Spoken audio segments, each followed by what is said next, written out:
Welcome back to Angular Masterclass. In the last episode, we have discussed the basics of Angular, and in this episode, we will discuss the advanced concepts of Angular. We discussed about what are the components. Now we are going into depth of the component. What are the different things in which the component is get created?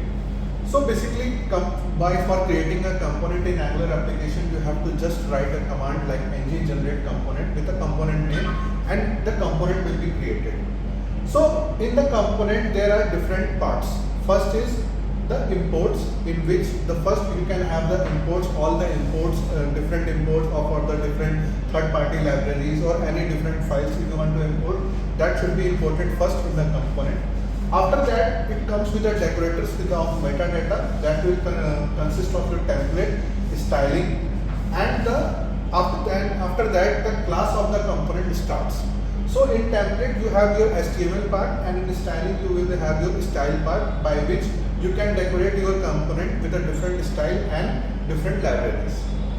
Now in coming to the class part, class is from the object oriented process. So the object oriented process is totally encapsulated in the Angular classes. It takes the property of inheritance, all the variables and all the definition which we are creating in the component, that will follow the inheritance process. Now coming to the component, lifecycle hooks is a second important part of the component. So what are lifecycle hooks? Lifecycle hooks basically decides how the component will be created, before creation of the component, before how the data is coming to the component, and how the data will process through the different stages, and how this component is going to destroy. That whole process is concerned with the life cycle hooks. There are different life cycle hooks like ng on chain, ng on init, ng do check, ng view init, and ng destroy. So all these life cycle hooks will define how the component is going to work for the DOM. So this component is the part of a DOM, and in the DOM you can see all the features and all the structure which we have created in the component with the different functionalities. So when we look in the web application DOM, we found that whatever the functionality and whatever the templates we are creating and whatever the logics we are writing for that, we can totally observe that in the DOM, and by the DOM you can totally handle the component functionality, and if any error is occurring, any testing we have to do, we can directly do in the component basis, in the component for that from the DOM. Coming back to the data binding. Data binding is like when we transfer the data from one component to the different components. So there are the three basic functionalities by which we transfer the data from one component to another component. So first is the from parent to child, and second is the child to parent, and third is the between the siblings.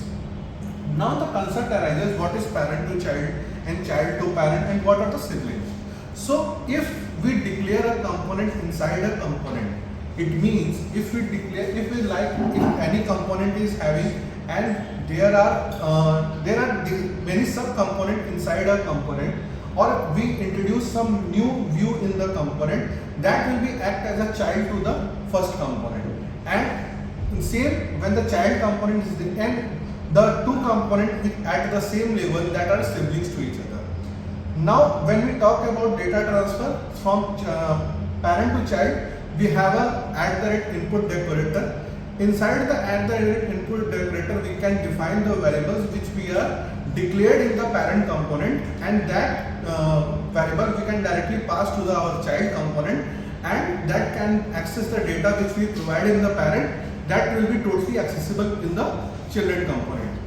Same from the child to parent, for that event emitter is used. So whatever the data we want to transfer from child to parent, we have to define that in the event emitter method, and inside that event emitter we have to pass the value from the child component, and it will be transferred to the parent component, and parent component can get the data which is provided in the child component.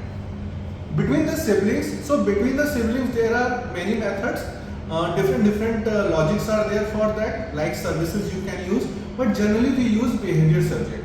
So behavior subject is like we define a method in the services in which we pass the value through some boolean expression or some declarations, and through that declaration we pass the value from one component and we subscribe that value in the second component, and when we subscribe that value in second component we will get exactly what value the first component is sending to its sibling. So this is all about data binding and what are the components are considered. Through this we can totally create a different views with a single page application as well as multi-page application through the component level structures. Directives.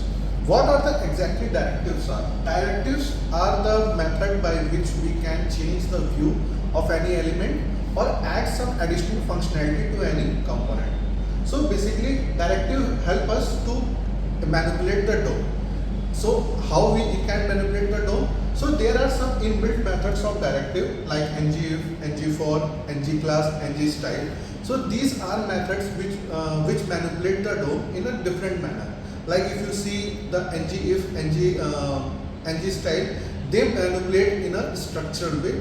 ngModel, ngClass, this directive adds some new feature to the element.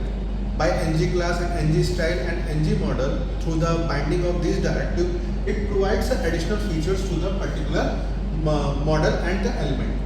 And if you talk about structural directives like ngIf, ngFor and ngSwitch, this provides some structural change in the component, in the DOM.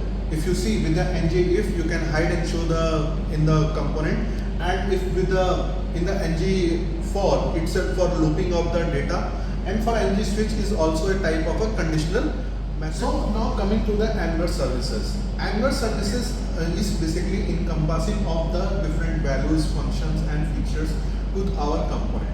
In general, ideally component is used to do all the features, but sometimes the component encapsulates some of the features through the services, like fetching of the server data, for validating the user input and validating the consoles. So if we talk about the services, through services the main feature we generally used in Angular is to fetching the server data. So like for example, if you want any data from any different server through into our UI or in the Angular application, we declare a HTTP method in service, and through HTTP method, through different methods of HTTP, you can fetch the data in the you can create a method in the services, and that method is declared as observable, and that method will be used in our component through subscription, and by subscribing you will get all the data from the server which is coming to our Angular application, and by that data you can use as you want in your component. So by this the services act as an dependency injection for the component, and through services component injects some of its features into the services and make the view in a better way. And this wraps the second episode of Angular Masterclass series. In this episode, we have covered Angular components, data binding, directives, etc. So in this next episode, we will cover routing and navigation in Angular. Stay tuned.